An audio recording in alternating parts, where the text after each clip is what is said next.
एक और चीज़ बताइए, जब आप बात कर रहे थे कि अभी थोड़ी देर पहले जब हम कम्युनिकेट कर रहे थे तो आपने भगवान कृष्ण और हनुमान जी का नाम लिया।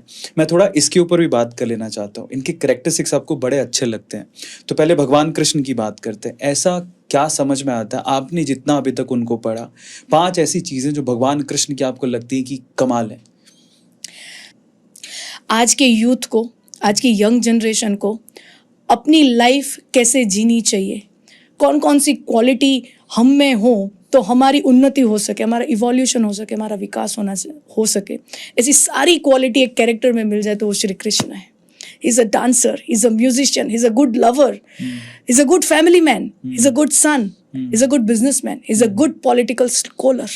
पूर्ण पुरुषोत्तम हम कहते हैं श्री कृष्ण को, हम पूर्ण पुरुषोत्तम कहते हैं.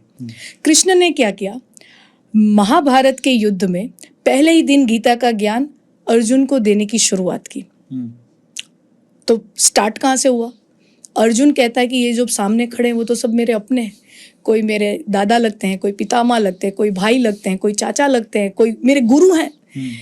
और इन सब से मैं, इनके साथ मैं पला बड़ा हूँ. इन्होंने मुझे बड़ा करने में योगदान किया. आज मैं जो भी हूँ इनकी वजह से हूँ. और अब इनके सामने मैं तलवार उठाऊंगा, गांडीव उठाऊंगा. तो ये प्रॉब्लम है. हताश हो चुका है, निराश हो चुका है, डिप्रेस हो चुका है. तो पहले पूरे अध्याय में श्री कृष्ण अर्जुन को सिर्फ बोल नहीं देते, तुम खाली हो जाओ, तुम बोलते जाओ. पहले अध्याय में श्री कृष्ण ने कहीं भी अर्जुन को इंटरप्ट नहीं किया. पहले सामने वाले को बोलने दो. Is the best psychologist. अगर तुम्हें किसी की समस्या का समाधान देना है तो तुम्हें उससे सुनना पड़ेगा. अब हम चलते हैं हनुमान जी की तरफ, जिन्हें आप हम सब चिरंजीवी कहते हैं, जो ऐसा लगता है कि अभी भी जिंदा है, हमारे बीच ही है.